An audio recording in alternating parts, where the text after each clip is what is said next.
Buckle up, because today we're diving into the never-ending debate about whether the Avatar: The Last Airbender movie or show is better. As somebody who's watched both, I can confidently say that The Last Airbender movie blows the TV show out of the water, pun intended. In this essay, it will be diving deep into the many aspects of the Avatar movie that make it quite clearly, I might say, the superior rendition of the beloved IP. So grab some popcorn and get ready to hear why the movie deserves much more love and a sequel than it got.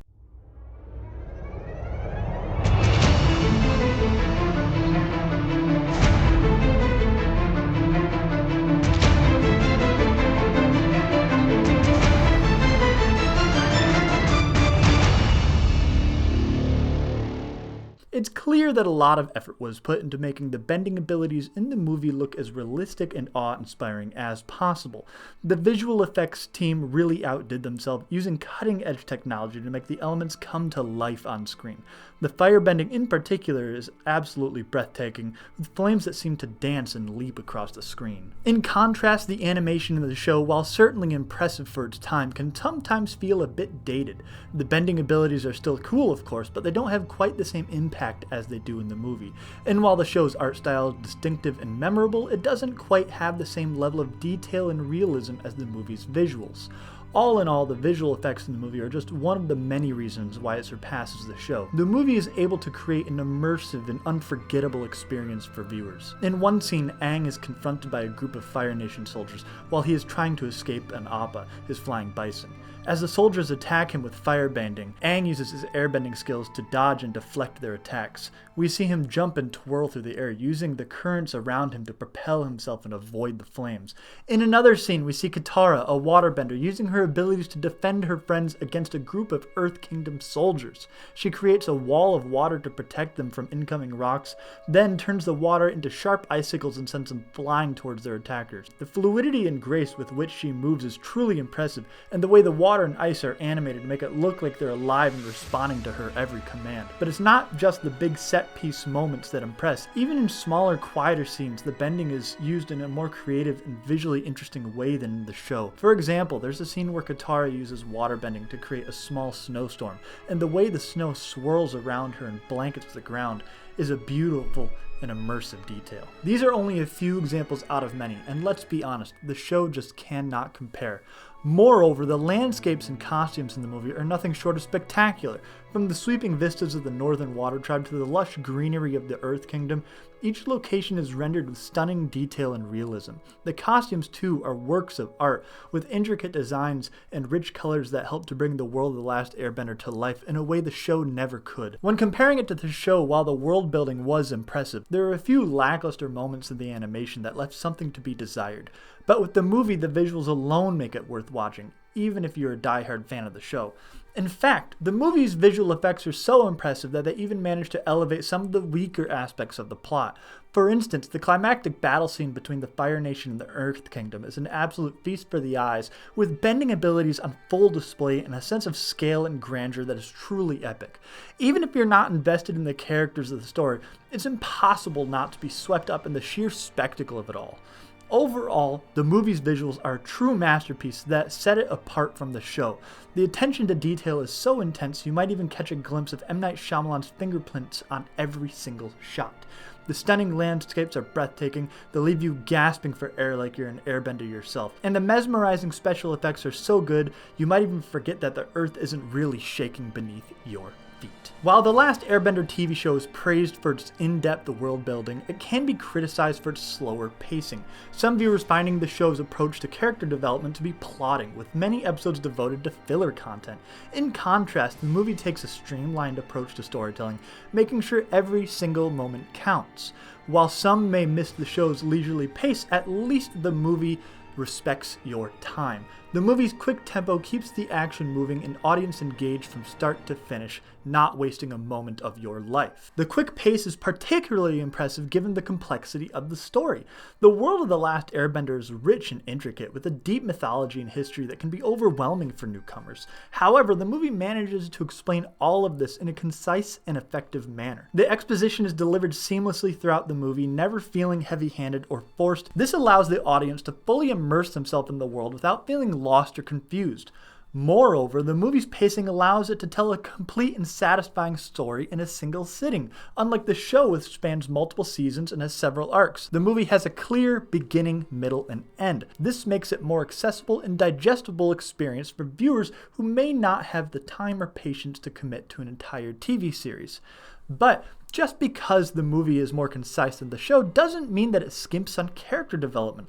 While the movie does a great job fleshing out the characters, the same can't be said for the show. While the show is praised for its extensive world building, some viewers feel that its pacing can be slow at times. Additionally, the character development in the show can feel uneven, with some characters receiving more attention than others. However, in the movie, each character is given their moment to shine, and their arcs are fully explored in a way that feels satisfying and natural. The streamlined nature of the story allows for a more focused exploration of the characters without sacrificing any of the action or excitement. In the TV show, Zuko's redemption arc is also a major part of the story and is given even more time to develop. Throughout the show's 3 seasons, we see Zuko struggle with his identity and loyalty to his family, while also grappling with his desire to do the right thing. There are many memorable scenes that showcase his growth and transformation, such as when he joins the Avatar and his friends, the Aang gang if you will, or when he confronts his father in the series finale. In the movie, Zuko's arc is condensed but still impactful. One particular scene that stands out is when Zuko confronts his father, Fire Lord Ozai, and chooses to do what is right instead of following his father's orders. The moment is a turning point for Zuko and sets him on the path towards redemption. Another example of the movie's attention to character development is with the character of Aang. In the show, Aang's struggle with his role as the Avatar and his duty to save the world are explored in depth over multiple episodes. The movie manages to capture the essence of Aang's character arc in a shorter amount of time while still maintaining the emotional weight of his journey. In particular, the scene where Aang enters the Avatar state for the first time and realizes the gravity of his mission is a powerful moment that showcases his growth and acceptance of his responsibilities as the Avatar. Overall, while the movie may not have the same amount of time to explore characters and their journeys as the TV show, it still manages to distill the essence of these characters and their arcs into a powerful and emotionally resonant experience. In terms of the action and adventure, the movie also excels. The bending sequences are some of the most visually stunning moments in any live-action adaptation of an animated series. The filmmakers clearly put a lot of thought and effort into making the bending abilities look realistic and powerful, and the end result is truly mesmerizing, whether it's Katara's graceful control of water or Aang's explosive airbending attacks. Each bending move is a feast for the eyes. Moreover, the movie is able to strike a balance between action and drama that is often difficult to achieve in a live-action adaptation. It's like walking a tightrope, but with bending and explosions. The fight scenes are so thrilling and intense they'll make you forget that you're sitting in a theater, not actually fighting alongside Aang and his friends. And despite all the action, the movie still manages to be emotionally grounded. It's a real roller coaster of emotions. In the TV show, the character of Zuko was voiced by Dante Basco, who delivered a nuanced and powerful performance. He was able to convey the complexity of the character's emotions, from his fierce determination to capture the Avatar to his growing sense of empathy and compassion. One of the standout moments of Bosco's performance is in the episode Zuko Alone, where we see a young Zuko struggling to survive on his own after being banished from the Fire Nation. The episode is a masterclass in character development, and Bosco's performance is a key factor in its success. In the movie, Dev Patel took on the role of Zuko and delivered a performance that was equally as compelling. He brought a depth and nuance to the character that was not present in the TV show, thanks in part to the more detailed and focused approach to the storytelling in the movie. One scene that stands out is when Zuko confronts his father in the film's climax. Patel brings a raw intensity to the scene, conveying the character's desperation and fear as he faces off against his own father. Another standout performance in the movie is the portrayal of Commander Zhao.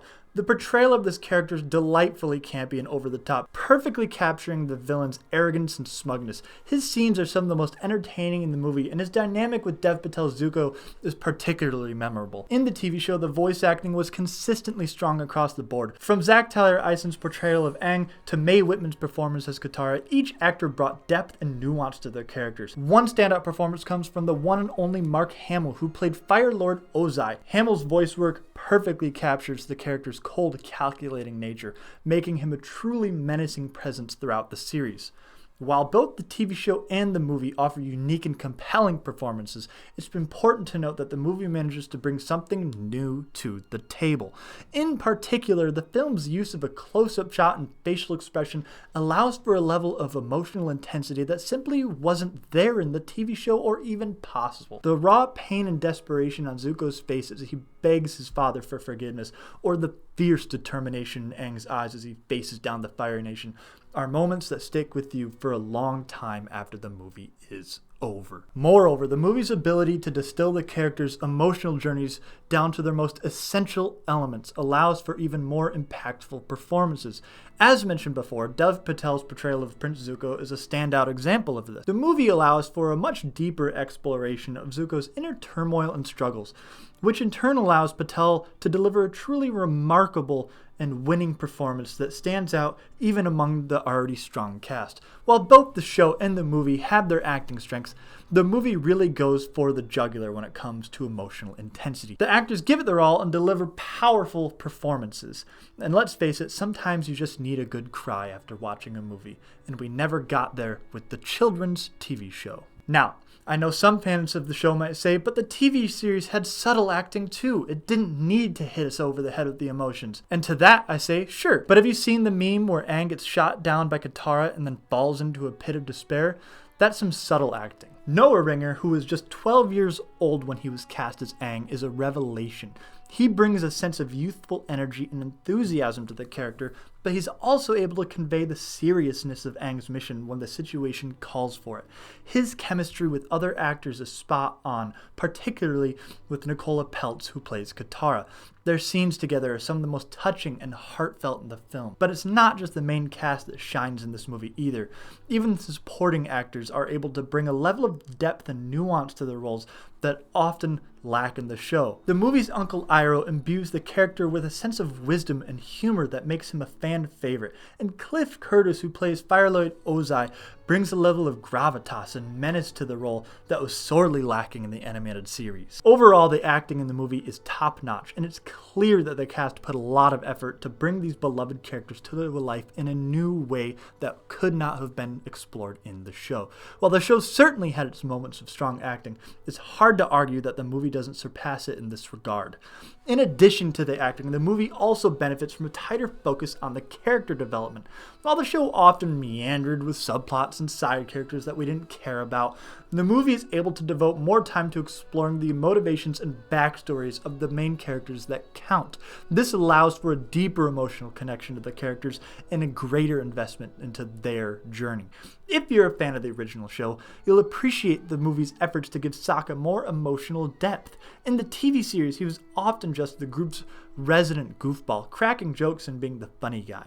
But in the movie, Sokka finally gets to show off his serious side, and his journey from a brash and impulsive young man to a wise and selfless leader is one of the film's highlights. While it's true that the movie isn't perfect, there's no denying that it has some truly excellent aspects that make it worth watching. One of the biggest criticisms of the film is that it condenses the story too much, leaving out beloved characters and storylines.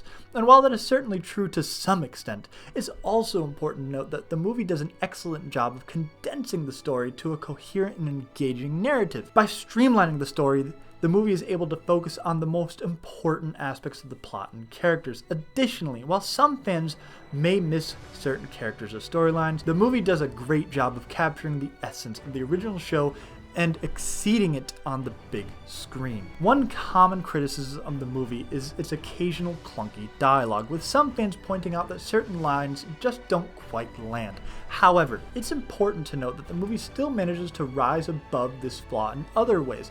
Additionally, while the dialogue in the movie may not always be perfect, it does have some truly memorable moments. Take, for instance, the scene in which Aang confronts Firelord Ozai towards the end of the movie.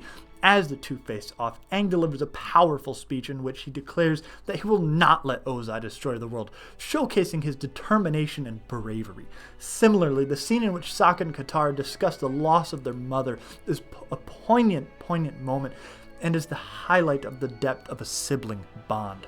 Overall, while the movie may have some flaws in its dialogue, it still manages to deliver moments that are impactful, while the show, which was meant for kids, simply could not delve into emotions this dark or deep. Now moving on to the score. Indeed, the score of the Last Airbender movie is a true gem that often goes unnoticed. The music adds a layer of depth to the storytelling that is difficult to achieve with visuals alone.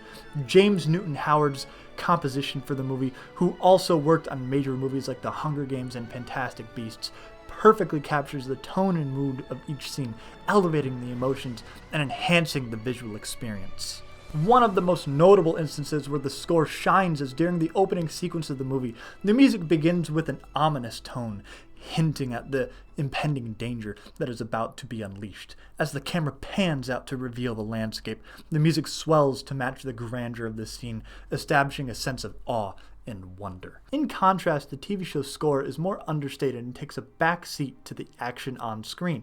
While the music in the show is certainly memorable and effective, it doesn't quite have the same impact as the movie's score. The show's score does an excellent job at setting the tone and mood for each episode, but it doesn't have the same grandeur and emotional depth as the movie's score. Overall, the movie score is a standout aspect that adds immeasurable value to the viewing experience. James Newton Howard's exceptional work on the score is a testament to his talent and ability to enhance the storytelling through music. It's a shame that the score doesn't get more recognition, as it truly deserves to be appreciated for the masterpiece that it is. Speaking of which, while The Last Airbender show has been praised for its strong character themes and world building, it's not without its flaws.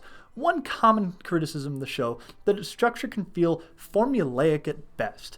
As the Avatar and his friends travel across the world to defeat the Fire Nation and bring peace, they encounter various challenges, make new friends, and learn new skills. Each season follows a similar pattern, with the gang facing a new enemy, training to improve their bending abilities, and ultimately defeating their foe in the climactic battle scene, yada yada yada. Some viewers may find the formulaic nature of the show to be a bit tiresome. After all, if you've seen one episode of The Last Airbender, you've essentially seen them all. Additionally, the show's adherence to a formulaic structure means that it can be difficult for newcomers to jump into the series midstream. Unlike the movie, which condenses the story into a single self-contained narrative, the show requires a bit more investment from its viewers, as they must watch multiple seasons in order to fully understand the story and its characters. Another common criticism of the show is that it can be a bit simplistic in its storytelling.